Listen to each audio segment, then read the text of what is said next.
Alhamdulillahilladzi arsala rasulahu bil huda wa dinil haqq liyuzhirahu 'alad dini kullih walau karihal musyrikun. Asyhadu an la ilaha illallah wahdahu la syarikalah wa asyhadu anna Muhammadan abduhu wa rasuluh sallallahu alaihi wasallam alladzi la nabiyya ba'da. Amma ba'du, a'udzu billahi minasy syaithanir rajim. Alladzina amanu wa hajaru wajahadu fi sabilillahi bi amwalihim wa anfusihim a'zamu darajatan 'indallah faulaika humul faizun. Bapak Ibu sekalian yang diridhoi Allah Subhanahu wa ta'ala, kajian keislaman kita hari ini bertajuk proses penetapan tahun Hijriyah. Bapak Ibu yang berbahagia, penetapan tahun Islam, dalam hal ini tahun Hijriyah, itu dilakukan oleh para sahabat Nabi di zaman Al-Khulafaur Rasyidin, karena di zaman Nabi Muhammad sallallahu alaihi wasallam belum ada tahun Hijriyah itu. Yang ada baru tahun nubuwat, artinya tahun Nabi diresmikan sebagai Nabi dan Rasul. Dan sejak itu sampai beliau wafat, tahun demi tahun demi tahun, tahunnya disebut dengan tahun nubuwat. Sementara bulan telah disebutkan di dalam Al-Quranul Karim dan beberapa hadis beliau bahwa bulan-bulannya terdiri dari Muharram sampai kepada Zulhijjah, 12 bulan. Akan tetapi di saat Nabi Muhammad sallallahu alaihi wasallam, bulan-bulan itu belum lagi teratur, mana bulan satunya, mana bulan duanya, sampai bulan 12. Akan tetapi Nabi Muhammad bersama dengan kepemimpinan para sahabat, beliau telah memakai nama-nama bulan itu dalam kegiatan kepemimpinan, dalam kegiatan ibadah, dalam kegiatan kehidupan bermasyarakat dan bernegara.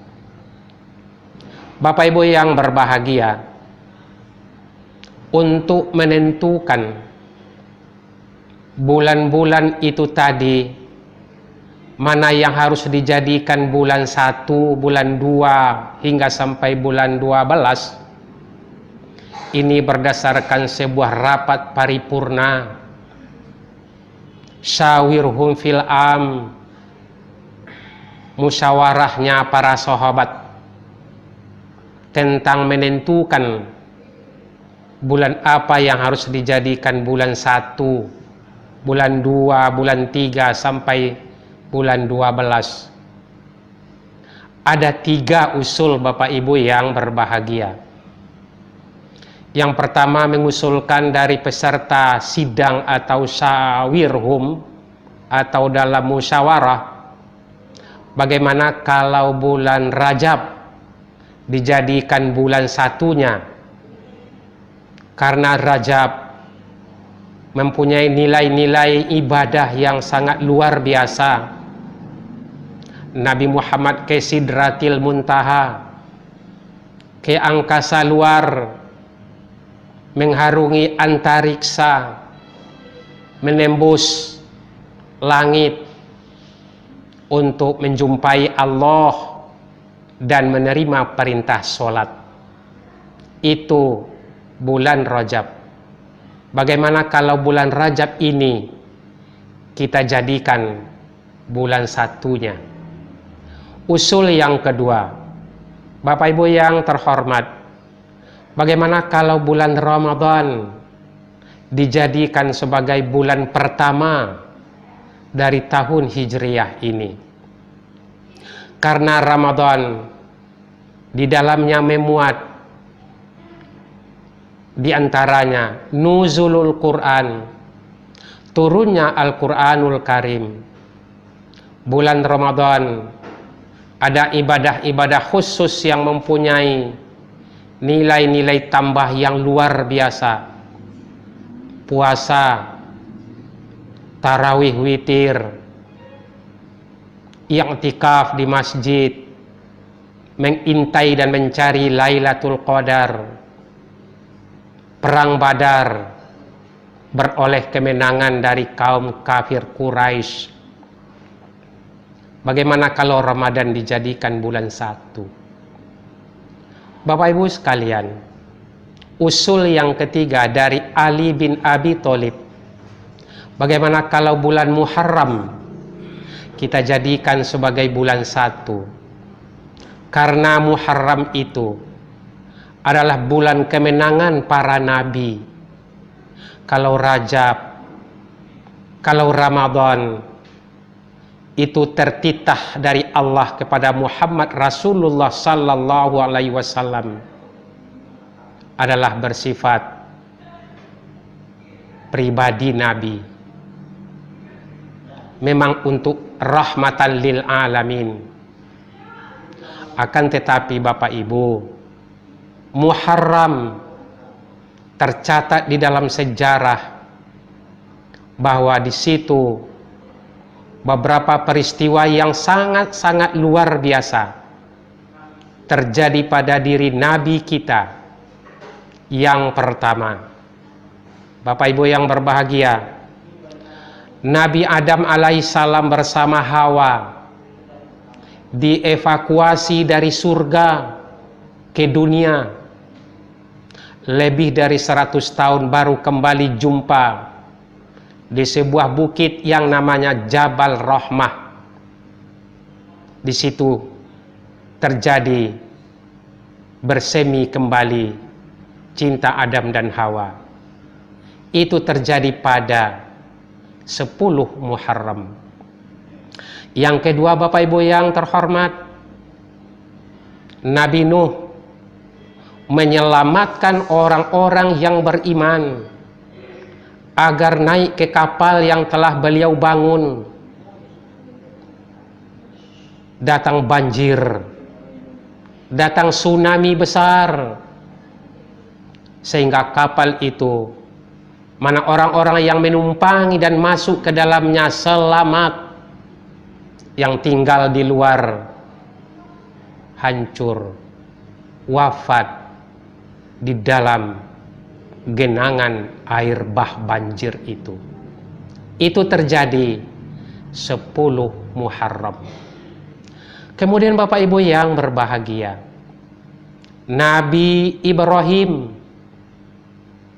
yang di waktu kecil tukang jual Tuhan, karena ayah beliau pandai membuat Tuhan berhala dan dijual. Ibrahim diperintah untuk menjual, dan Ibrahim pada satu saat menghancurkan berhala-berhala di Ka'bah. Akhirnya tertangkap dijadikan tersangka. Akhirnya Raja Namrud melakukan vonis terhadap Ibrahim di dalam sebuah gelanggang besar. Di tengah-tengahnya ada api yang cukup besar sedang nyala dan membara. Ibrahim dimasukkan ke dalam. Allah berfirman, "Hai api, dinginkan Ibrahim, selamatkan Ibrahim." Bapak Ibu yang berbahagia, sehelai bulu, sehelai rambut pun dalam diri Nabi Ibrahim tidak ada yang rusak. Beliau dingin, beliau sejuk dan selamat. Ketika itu peristiwa 10 Muharram. Bapak Ibu yang berbahagia, begitu juga Nabi Yunus. Dia selamat dari perut ikan dan kembali ke umatnya untuk menyampaikan dakwahnya. Nabi Musa selamat dari bala tentara Fir'aun di tengah lautan. Dia selamat seberang, Fir'aun mati wafat bersama tentaranya. Itu terjadi 10 Muharram. Maka usul dari Ali bin Abi Thalib tadi dalam rapat paripurna Al-Khulafaur Rasyidin bersama para sahabat, bagaimana Muharram dijadikan bulan 1. Ibu bapak yang berbahagia, maka ditetapkanlah proses penetapan bulan dalam tahun Hijriah. Muharram dijadikan bulan 1. Demikian Bapak Ibu, ulasan selanjutnya pasca jeda ini.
Itu ditetapkan menjadi bulan 1.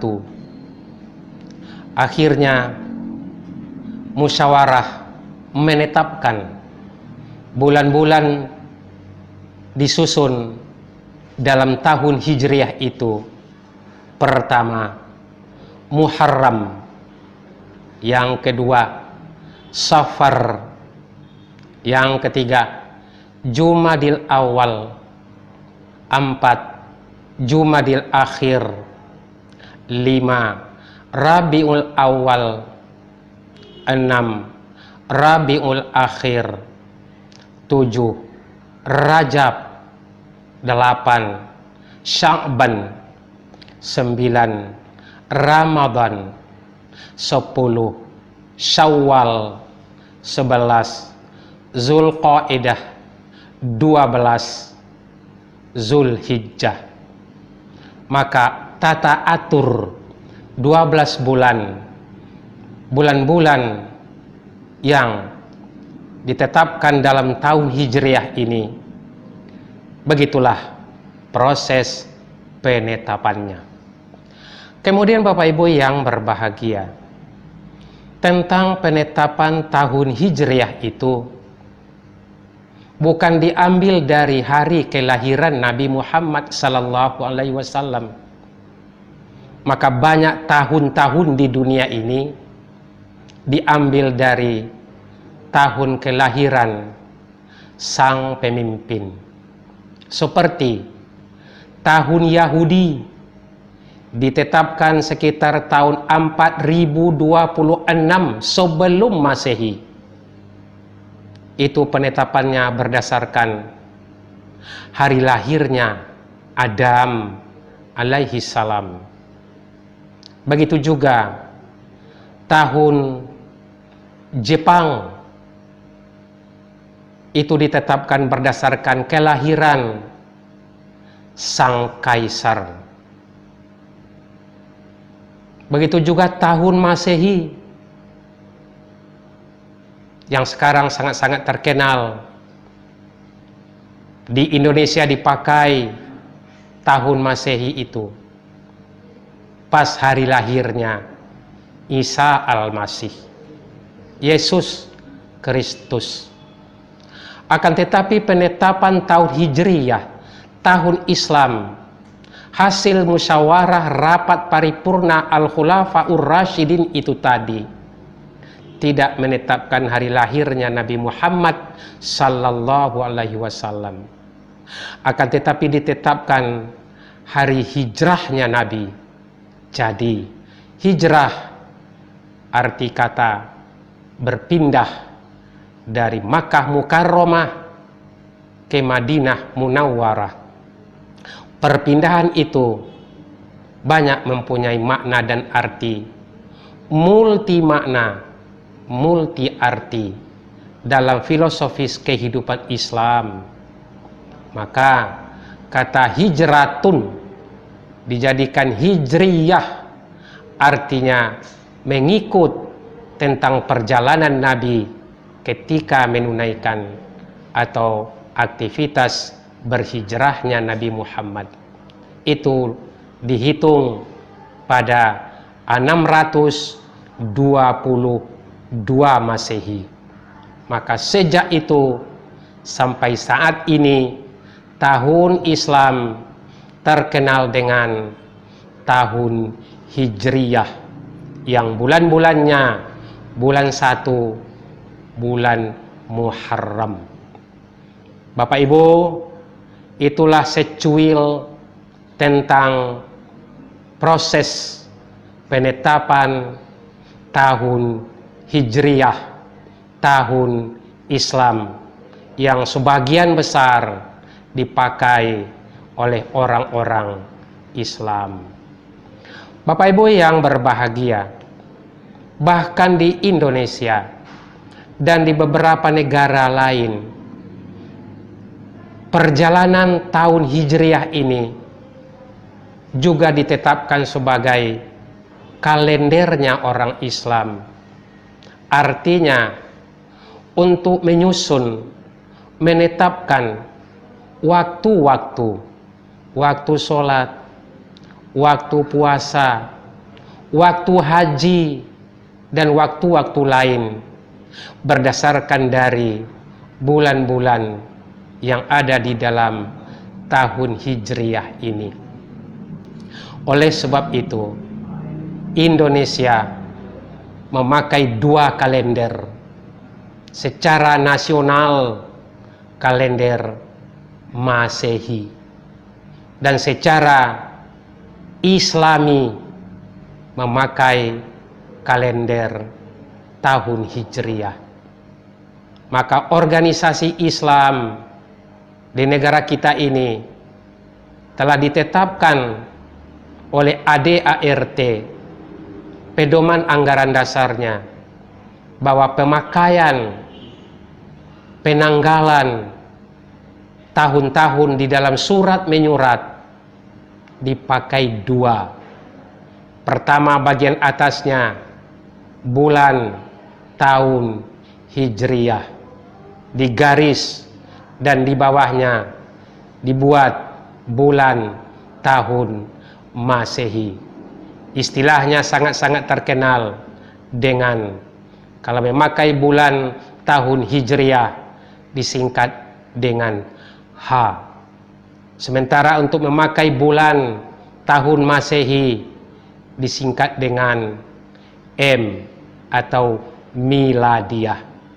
Begitu pemakaian implementasi bulan, tanggal, tahun yang dipakai oleh orang Islam Indonesia dan beberapa negara lainnya.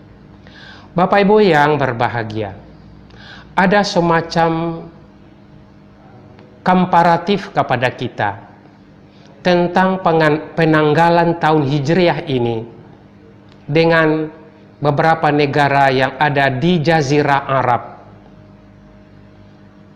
Pertanyaannya begini, mengapa terjadi perbedaan waktu antara kegiatan-kegiatan haji di Makkah dengan kegiatan-kegiatan puasa sunat di luar Makkah, khususnya Indonesia belahan selatan, termasuk Indonesia. Ini contoh Bapak Ibu yang berbahagia. Pada hari Senin yang lalu, orang sudah wukuf di Arafah, berarti tanggal 9 Zulhijjah.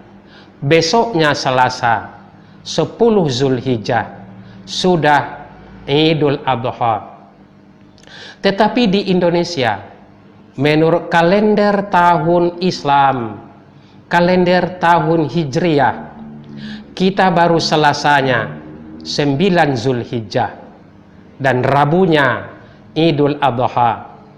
Orang sudah wukuf di Arafah, tetapi mengapa kita tidak puasa Arafah? Justru kita puasa pada hari Selasanya. Ini mengapa terjadi? Bapak Ibu yang berbahagia, ini terjadi karena satu, perbedaan geografis belahan dunia. Negara-negara yang berada di sekitar Arab Saudi dengan negara-negara yang berada di selatan Asia, bahkan termasuk Australia, perbedaan waktu adalah terjadi secara perhitungan perputaran matahari dan bulan.